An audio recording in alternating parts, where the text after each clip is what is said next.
तो स्ट्रेंथ है US futures में 165 अंक ऊपर डाउ फ्यूचर्स है, नास्डैक फ्यूचर्स में 250 अंकों की स्ट्रेंथ है।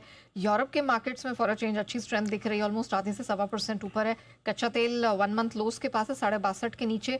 रुपए ने थैंकफुली आज अच्छा रिवर्सल दिखाया और अच्छा रिबाउंड यहाँ देखने को मिला और 20 पैसे अभी भी मजबूत है। तो थोड़ी सी करेंसी मार्केट में राहत लौटी है, नंबर वन। थोड़ा सा विक्स जो शुक्रवार को 12% बढ़ा था, अब थोड़ा सा 6% कम हुआ है, तो हल्की वॉलेटिलिटी कम होने के संकेत वहाँ से भी है। दिक्कत एक ही बची है नेहा जी। अच्छा, डाउ और नैस्डैक फ्यूचर्स भी ठीक है, तो फिर समस्या क्या है लाइफ में, बढ़ क्यों नहीं रहे? समस्या है कि शुक्रवार का सेलिंग फिगर वापस जो एफआईज का आया है 2 दिनों की खरीदारी के बाद, और आज भी स्क्रीन दिखा रही कि लगता है थोड़ी बिकवाली तो है, इसमें कोई डाउट नहीं। मंथली एक्सपायरी के ठीक एक दिन पहले, और शायद वही थोड़ा सा दबाव बनाते दिख रहे। इसमें मेरा ये मानना है कि डेटा जो इम्पोर्टेंट है वो पहले नोट कर ले आप। पहली चीज़ तो कि डेटा ये कह रहे हैं कि 26,000 के नीचे शायद हम बंद ना हो, सपोर्ट वहाँ जाकर ले लेंगे, क्योंकि 2 करोड़ 5 लाख शेयरों का ओपन इंटरेस्ट है, जो हाईएस्ट ओपन इंटरेस्ट है, लेकिन मजबूत उतना नहीं है, क्योंकि 26,100 पर जो हाईएस्ट ओपन इंटरेस्ट है वो करीबन 2 करोड़ 90 लाख शेयरों का, जो काफ़ी ज़्यादा है। तो एक चीज़ जो ज़्यादा कंफर्म दिख रही है वो ये है कि 26,100 के नीचे ही क्लोजिंग देखनी पड़ेगी। जो बार बार हम 26,100 के ऊपर जाके क्लोजिंग देने की कोशिश करते हैं, सोचते हैं, वो आज हमसे ना हो पाएगा, ये बात क्लियर कट है। तो ऊपर की तो लिमिट फिक्स है, 26,100 के ऊपर नहीं होगी।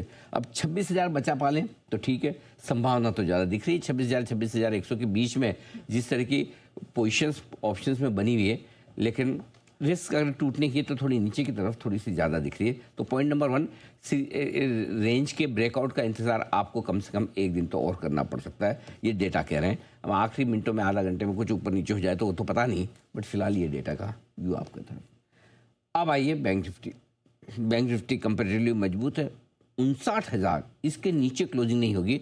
जैसे निफ्टी में दिख रहा है ना 26,100 के ऊपर नहीं होगी, वैसे बैंक निफ्टी पे दिख रहा है कि 59,000 के नीचे नहीं होगी। क्यों? 24 लाख शेयर है बैंक निफ्टी के कल की मंथली एक्सपायरी वाले, ये भी कल ही हो रहा है, ध्यान रखें। और हाईएस्ट ओपन इंटरेस्ट है, जाहिर सी बात है वो सपोर्ट ले ही लेगा। ऊपर में अच्छा 14 लाख शेयर कॉल राइटर्स भी है जो फंसे हुए हैं, वो थोड़ा शॉर्ट काटने की कोशिश करेंगे। तो 59,500 300 से 500 ऊपर की रेंज है जिसमें सप्लाई आएगी। क्यों?